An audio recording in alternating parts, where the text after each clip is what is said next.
Hey everyone, welcome to my channel. I am Jayesh Dayal and in this video we are going to talk about acute inflammation. तो सबसे पहले अपन इसकी definition के बारे में जानेंगे, फिर स्टेप बाय स्टेप धीरे धीरे अपन इसके मैकेनिज्म के बारे में जानेंगे कि ये होता कैसे है। ऑलराइट, तो इन्फ्लामेशन एक डिफेंसिव रिस्पॉन्स होता है लिविंग मैमलिन टिश्यू का, जो कि इन्वेडिंग बैक्टीरिया या माइक्रोब को किल या एलिमिनेट करने के लिए होता है और उसी के स्प्रेड को रोकने के लिए होता है बॉडी में। और इसका जो ऑनसेट होता है वो सडन होता है, मतलब body immediately gets involve in defending itself and resolves it in less than 2 weeks. Okay, अब अपन साइंस ऑफ एक्यूट इन्फ्लेमेशन की बात करेंगे। तो सबसे पहले redness, then swelling, then heat, मतलब वो एरिया टच करने पर ज़्यादा गर्म फील होगा as compare to the normal tissue. And fourth pain, मतलब उस एरिया की जो भी नर्व डैमेज होगी उसके कारण पेन होगा। And lastly fifth which is the loss of function that may result from the pain and swelling which will inhibit the movement of that area और the site of inflammation. So these are the 5 signs of inflammation. अब हम जानेंगे इसके mechanism के बारे में कि कैसे ये साइंस अपीयर होते हैं। And to understand it is divided into 2 parts और events which is vascular events and cellular events. First we will see the vascular events in which the earliest change that occur is haemodynamic changes.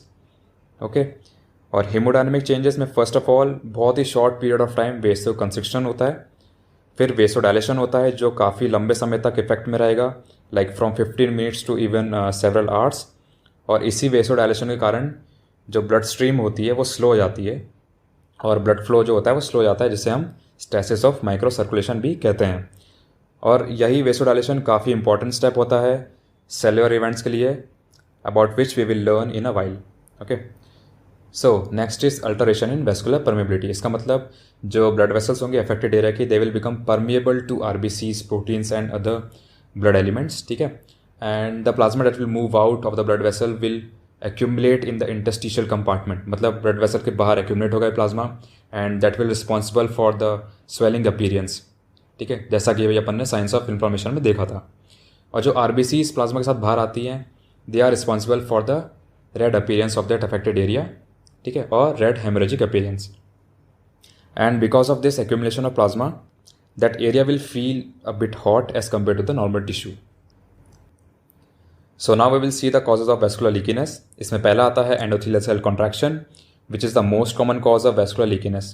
ठीक है, इसमें histamine और ब्रेडिकानिन endothelial cells के ऊपर add करेंगे और इसी के साथ endothelial cells will contract and form a gap in between them, from where the plasma will move out into the interstitial compartment. Alright. Second is direct endothelial cell injury. अब endothelial cells की direct injury के कारण एक gap create होगा in the wall of blood vessels and from where the plasma will move out. Third cause देखते हैं which is leukocyte mediated endothelial cell injury. इसके बारे में अपन थोड़ा डिटेल में सेलुलर इवेंट्स में जानेंगे, जिसमें leukocyte after activation releases proteolytic enzymes and which damages the endothelial sales along its margin and that will create a gap and again the plasma will move out. Now the last cause of vascular leakiness is neovascularization, जिसका मतलब होता है new blood vessels का formation. तो जब new blood vessels form होती हैं, so the junction between the endothelial cells which is known as vascular endothelial cadherin contacts is not fully developed and because of this the plasma will move out into the interstitial compartment. And also when a tissue undergoes repair, it releases a factor known as vascular endothelial growth factor, in short VEGF, which will signal the formation of new blood vessels. Alright, so we are done with vascular events and now we will see the cellular events, जो फिर से 2 part में divided है। First is diapedesis and second is phagocytosis. Diapedesis का मतलब moving of leukocytes और neutrophils out of the blood vessels as you can see in the diagram, और transmigration of leukocytes which we will now see in a bit detail. Okay, so starting with exudation of leukocytes और diapedesis. But before that if you recall I mention की vasodilation एक important step होता है for the cellular events, because जब blood vessel dilate होती हैं तो जो ब्लड फ्लो होता है इट विल स्लो डाउन, जिसे हमने स्टेसिस ऑफ माइक्रो सर्कुलेशन भी बोला था। एंड बिकॉज ऑफ दैट जो सेंट्रल स्ट्रीम होती है और एक्सियल ब्लड फ्लो होता है जो which consist of RBCs, platelets and leukocytes, that will start to widen. अब यही ब्लड एलिमेंट्स स्पेशली न्यूट्रोफिल्स और leukocytes when they move towards the blood vessel wall, it is known as margination of leukocytes. इसका मतलब जब leukocytes blood vessel के centre से blood vessel की wall की तरफ मूव करेंगे, it is known as margination. Okay, and when they lie close to the blood vessel wall, it is known as pavementing, and it is all because of the stasis of microcirculation. So, due to vasodilation, the fast-moving central stream of blood flow will gradually slows down, and due to this, some inertia will be left in the cells, for example neutrophils, and when they come close to the endothelial cell wall, they will start to roll on this endothelial cells. Okay, and now these rolling neutrophils or leukocytes will find a specific site from where they will squeeze out from these blood vessels, or there will be a transmigration of leukocytes. तो इसी पूरी process को अपन points में समझते हैं. So first is margination and pavementing. In this, stasis of blood flow due to vasodilation will cause widening of the axial blood flow, and this will result in margination of leukocyte toward the blood vessel wall, known as pavementing. Okay. Now next is rolling and adhesion. अभी discuss किया था rolling of neutrophils occurs due to inertia, and in this process some cell adhesion molecules, in short CAMs, acts between the neutrophils and the endothelial cell surface to slow down these rolling neutrophils or leukocytes. ठीक है. इसी process को अपन Hollywood movie का example लेके समझते हैं. जैसे police को कोई फास्ट मूविंग कार रोकनी होती थी, so they throw spikes on the road. Okay, and when the car passes over the spikes, the tyre gets punctured and the car slows down.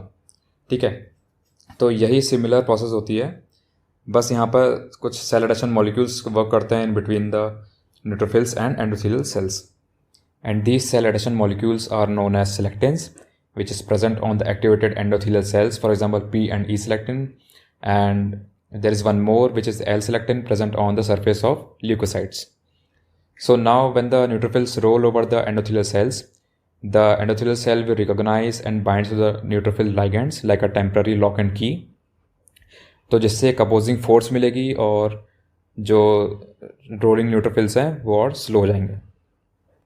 And this interaction is also facilitated by another cell adhesion molecules called integrins, जो कि present होते हैं on the surface of activated neutrophils और leukocytes, and which provides a firm adhesion between these rolling neutrophils and the endothelial cell surface. And now another set of molecules known as ICAM1 and VCAM1 acts on these rolling neutrophils so that they can arrest them at a specific site for the neutrophils to squeeze through the blood vessel wall. तो यहाँ तक rolling and adhesion की process हो गई है. Now there is another molecule called PCAM1 or CD31 which is expressed on the margins of endothelial cells and also on the surface of neutrophils, which will guide the neutrophils for transmigration. And if you recall that जब causes of vascular लीकीनेस के बारे में discuss कर रहे थे तब अपन ने leukocyte mediated endothelial cell damage पढ़ा था. तो एट दिस पॉइंट जब neutrophils move between the endothelial cells, they got activated and releases proteolytic enzymes that will damage these endothelial cell margins. Okay, and so the plasma will leak out into the interstitial compartment. Now the last step is chemotaxis, which means the directed movement of neutrophils towards a chemical signal. मतलब कि कुछ chemical substance जब एक specific gradient या concentration में present होते हैं एक पर्टिकुलर साइट पर, so they attract neutrophils towards them, तभी बोला है directed movement. Okay, and these chemicals are leukotriene B4, in short LTB4, complement protein C3a C5a, interleukin 8, in short IL8, and soluble bacterial products like formylated peptides. So now neutrophils, after moving towards this chemical gradient, will phagocytose its target and eliminate the injurious agent from the body. तो इसी को summarise करते हैं with the help of a diagram. इसमें पहले margination और पेवमेंटिंग हुई, फिर रोलिंग एंड एडेशन, और यहाँ पर न्यूट्रोफिल फिंगर लाइक प्रोजेक्शन की हेल्प से एक सुटेबल साइट ढूंढता है to squeeze between the endothelial cells, जिसे हम एमिग्रेशन भी बोलते हैं. सो फाइनली ट्रांसमाइग्रेशन होता है.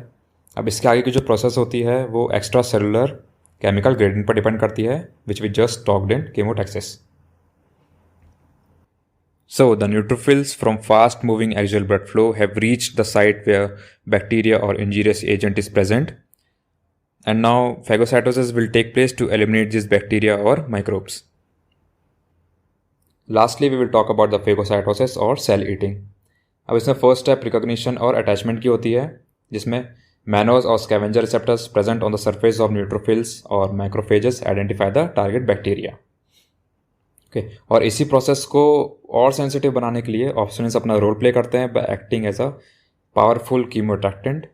और इसको अपन ऐसे भी बोल सकते हैं कि ऑप्सोनिन्स जब भी किसी बैक्टीरिया या किसी माइक्रोब से अटैच होते हैं, so they make them more tasty for the neutrophils और मैक्रोफेज टू एनगल्फ दैम। और इंपॉर्टेंट ऑप्शंस कौन से हैं? IgG, C3b और लेक्टिन्स। फिर नेक्स्ट स्टेप में जैसे ही न्यूट्रोफिल्स अपने टारगेट की तरफ बढ़ेंगे तो वो स्यूडोपोड फॉर्म करके अपने टारगेट को एनगल्फ कर लेंगे। Okay, now last step in phagocytosis is elimination और killing of micro organism. And in that oxidative bactericidal mechanism बहुत ही इंपॉर्टेंट रोल प्ले करता है टू किल द माइक्रोब्स। इस मैकेनिज्म में रिएक्टिव ऑक्सीजन स्पीशीज़ का फॉर्मेशन होता है, जैसे कि super oxide ion, hydroxyl ion, hydrogen peroxide ion और hypohalous acids such as hypochlorous, hypobromous और हाइपोआयोडस। और इन्हीं रिएक्टिव ऑक्सीजन स्पीशीज़ को जनरेट करने के लिए जो न्यूट्रोफिल्स और मैक्रोफेज होते हैं, they consume excessive amount of oxygen which is known as the respiratory burst. फिर नेक्स्ट स्टेप में सुपर ऑक्साइड जो होते हैं वो हाइड्रोजन परऑक्साइड में कन्वर्ट हो जाते हैं in the presence of NADPH oxidase. ठीक है, and lastly hydrogen peroxide in the presence of myeloperoxidase, in short MPO, and in the presence of halides converts to hypohalous acids. और यही hypohalous acid formation एक बहुत effective way होता है bacteria को eliminate करने का। So with this we are done with our topic of acute inflammation. अपन ने इस वीडियो में जाना कि एक्यूट इन्फ्लेमेशन की डेफिनेशन क्या होती है और कैसे एक इन्वेडिंग बैक्टीरिया और माइक्रो बॉडी में साइंस ऑफ इन्फ्लेमेशन डेवलप करता है, उसके मैकेनिज्म के बारे में जाना और कैसे बॉडी उसको एलिमिनेट करती है उस बैक्टीरिया को। Okay, so see you in the next video, stay tuned and thanks for watching.